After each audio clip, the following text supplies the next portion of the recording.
Hello friends, இந்த வீடியோவில் சேமியா ஜவ்வரிசி பாயாசம் எப்படி பண்ணுறதுன்னு தான் பார்க்க போகிறோம். ஆக்சுவலாக இந்த பாயாசம் பண்ணுறது ரொம்பவே ஈஸி. ஸோ வாங்க வீடியோக்குள்ளே போகலாம். இந்த பாயாசம் பண்ணுறதுக்கு முதல்ல ஒரு பேன் எடுத்து அடுப்பில் வச்சுக்கலாம். பேன் நல்லா சூடானதும் அதில் கொஞ்சமாக நெய் சேர்த்துக்கலாம்.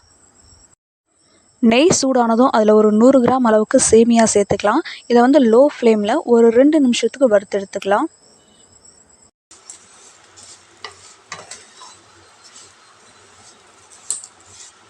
2 நிமிஷம் இது லைட்டாக வறுபட்டதும் இதை வந்து வேறு ஒரு பாத்திரத்துக்கு ட்ரான்ஸ்ஃபர் பண்ணிக்கலாம்.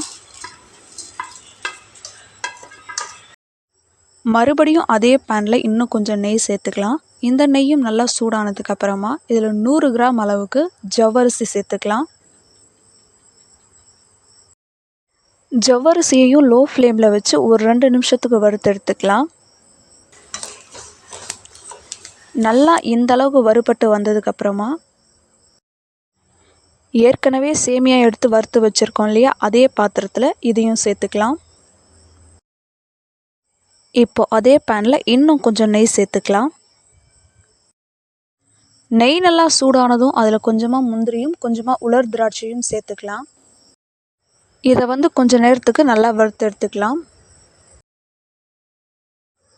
நல்லா இந்த அளவுக்கு வறுபட்டதும் இதை வந்து தனியாக எடுத்து வச்சுக்கலாம். அடுத்தது சேமியாவும் ஜவ்வரிசியும் சேர்த்து வறுத்து தனியாக ஒரு பாத்திரத்தில் எடுத்து வச்சுருந்தோம் இல்லையா, அதை வந்து இப்போ ஸ்டவ் மேலே வச்சு இது ரெண்டுத்தையும் ஒன்றா கலந்து விட்டுக்கலாம். நல்லா கலந்து விட்டு இதில் தேவையான அளவுக்கு தண்ணி சேர்த்துக்கலாம். உங்களுக்கு எந்த அளவுக்கு பாயாசம் திக்காக வேணுமோ அந்த அளவுக்கு தண்ணி சேர்த்துக்கோங்க. பாயாசம் வந்து கொஞ்சம் தண்ணியாக வேணும் அப்படின்னா எக்ஸ்ட்ராவே தண்ணி சேர்த்துக்கோங்க. இல்லை ரொம்ப திக்காக வேணும் அப்படின்னா கொஞ்சம் கம்மியாக சேர்த்துக்கோங்க. ஏன்னா அடுத்ததாக வந்து இதில் பால் கூட சேர்க்க போகிறோம். அதனால் அதுக்கு தகுந்த மாதிரி தண்ணியோட அளவை கூடவோ குறையவோ சேர்த்துக்கோங்க. தண்ணி சேர்த்து இதை வந்து நல்லா கலந்து விட்டுறலாம். தண்ணி சேர்த்து கலந்து விட்டதுக்கப்புறமா ஒரு 5லிருந்து 7 நிமிஷத்துக்குள்ளே சேமியாவும் ஜவ்வரிசியும் நல்லா இந்த அளவுக்கு வெந்து வந்திருக்கும்.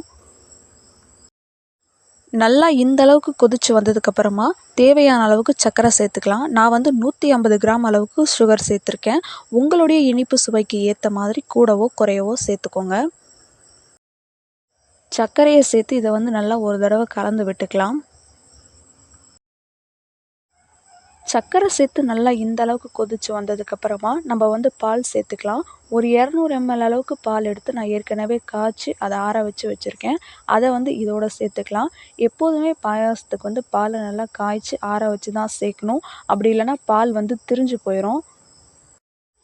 பால் சேர்த்து இதை வந்து நல்லா கலந்து விட்டுறலாம்.